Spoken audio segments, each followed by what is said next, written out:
Olá, eu sou James Pinheiro e esse é o Advocacy, uma conversa sobre assuntos do mundo jurídico que nem sempre alguém teve tempo ou paciência para explicar.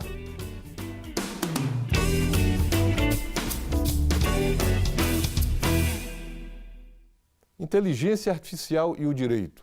Não há como tocar neste assunto sem pensar nos filmes e séries de ficção científica onde algoritmos e máquinas decidem o destino de um homem, se não da própria humanidade. Mas o que há de real acontecendo no mundo de direito e o que é fruto da nossa imaginação? Desconhecimentos e temores do futuro? Para discutirmos sobre o tema de hoje e promover novos encontros de saber, o Advocacy trouxe os seguintes convidados. Dr. Alexandre Ateniense, advogado, formado pela Universidade Federal de Minas Gerais, especializou-se em Internet Law na Berkman Center, Harvard Law School. Também é professor, idealizador e coordenador do curso de pós-graduação em Direito de Informática na Escola Superior da Advocacia, da OAB de São Paulo. Além de consultor, ele é perito judicial, autor de artigos e livros de grande relevância, criando interseções entre o mundo jurídico e o mundo digital. Doutor Alexandre, o que é inteligência artificial, doutor? Bom, James, inteligência artificial é um termo criado por James McCarthy em 1956, em que ele traduz da seguinte forma: são sistemas em que as máquinas processam grandes volumes de informação para tomar decisões ou agir de forma semelhante ao ser humano.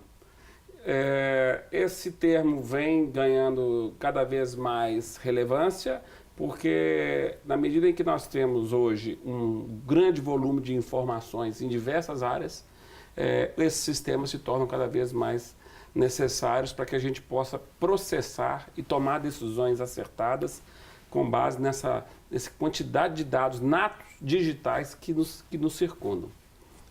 Isso está chegando no direito de que forma, né? Assim, o senhor que acompanha mais de perto a tecnologia já na área jurídica, na área do direito, isso está chegando lento, está mais lento que em outras áreas? Assim, qual que é a sua perspectiva com relação a isso? Eu acho que está em ritmo muito acelerado e, sobretudo, nós temos um divisor de águas que foi a aprovação da lei do processo judicial eletrônico, porque o Brasil, eu até escrevi um livro sobre esse assunto, foi talvez o primeiro país do mundo que aprovou uma lei que permite a tramitação dos autos totalmente sem papel, da distribuição até o trânsito julgado. Nós não temos referência mundial que serviu de suporte para que a gente pudesse implantar esse modelo.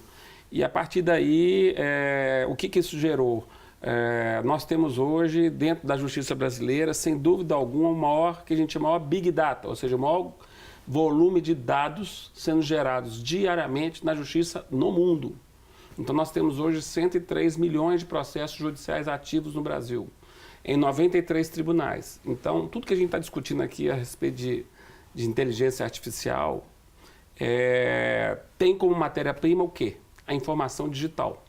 E se a gente levar em consideração que qualquer desses 93 tribunais hoje, toda sentença, todo acordo já nasce em formato digital, dá para imaginar então que nós temos ali um crescimento vertiginoso de matéria-prima para que sistemas venham se utilizar disso para poder gerar funcionalidades, benefícios e pesquisas mais avançadas, tomadas de decisões.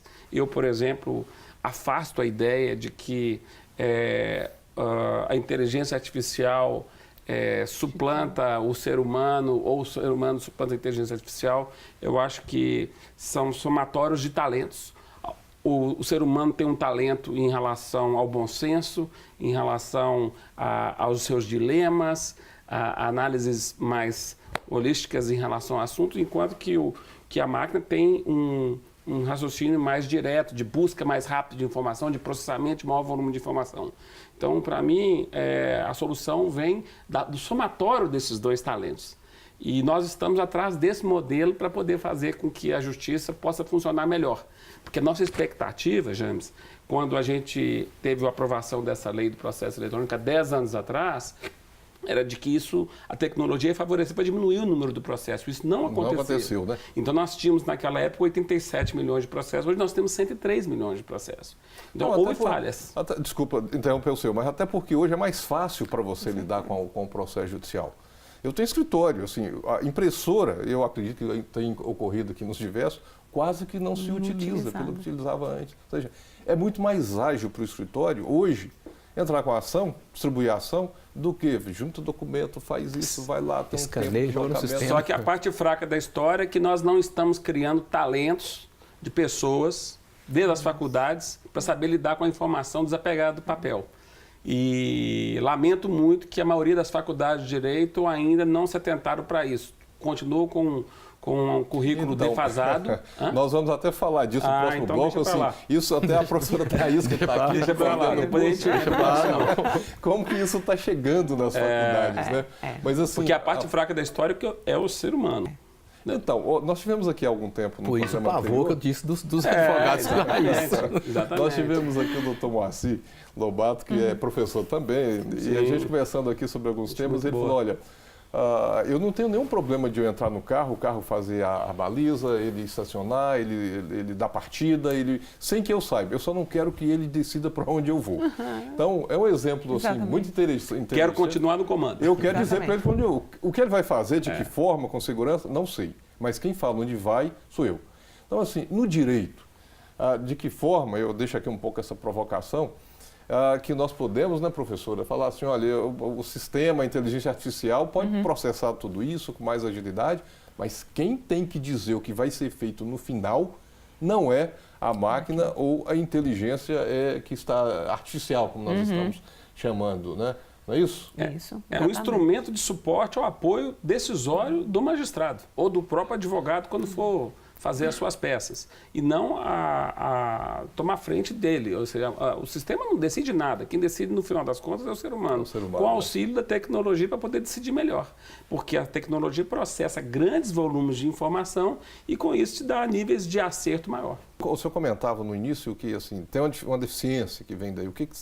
Qual é? É justamente porque hoje, em regra, nas faculdades, nós temos quem toma decisão com cabeça analógica vivendo no mundo digital. Entendeu? Então, esse é o problema.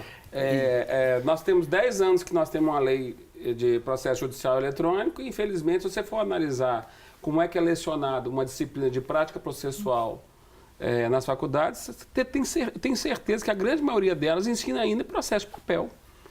Não cria talento para as pessoas lidarem com a informação desapegada do papel, nas práticas processuais por meio eletrônico. Então, o currículo está totalmente defasado. O profissional, o estudante, sai hoje da faculdade sem nenhuma formação nesse aspecto, que é o mercado no qual ele vai ter que enfrentar. Então, a deficiência, para mim, está nesse nascedouro.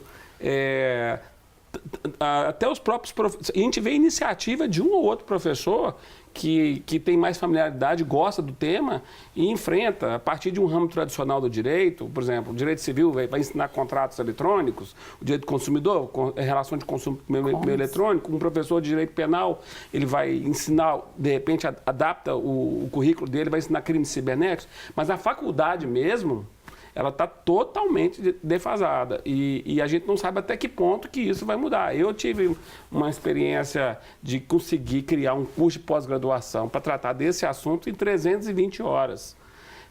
2 anos e meio de aula. Quer dizer, a faculdade, em regra, quando tem, é 6 meses. E normalmente no 5º período, 6º período. Ou seja, isso mostra como é que o assunto está sendo tratado de uma maneira muito aquém do que a realidade do mercado.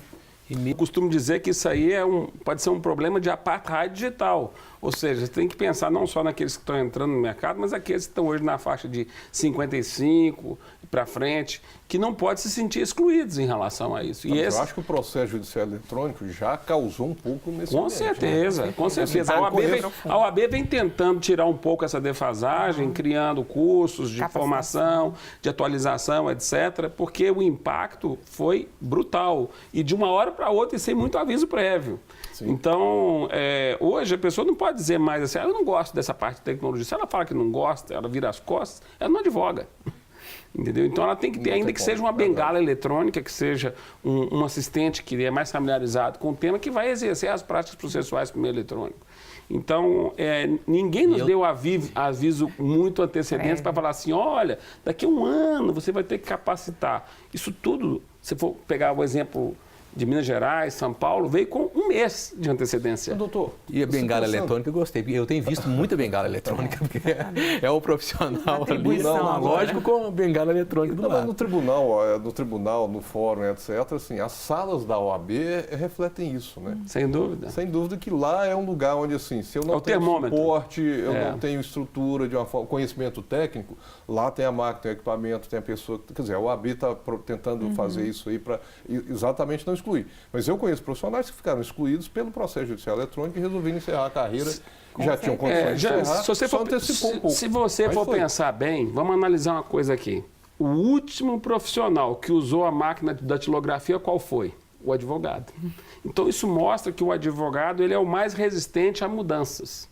Isso quer dizer que até o contador, e desculpa aqui os contadores, tenho vários amigos passaram na nossa frente. Com certeza, porque antes dos advogados terem o seu certificado digital, o portal que é chamado Federal. ICAC, né, o portal da Receita Federal, já estava no ar. Então, eu participei da criação e implantação da certificação digital no Conselho Federal da OAB e a gente se inspirou muito no modelo dos contadores que anos antes já tinham começado esse processo.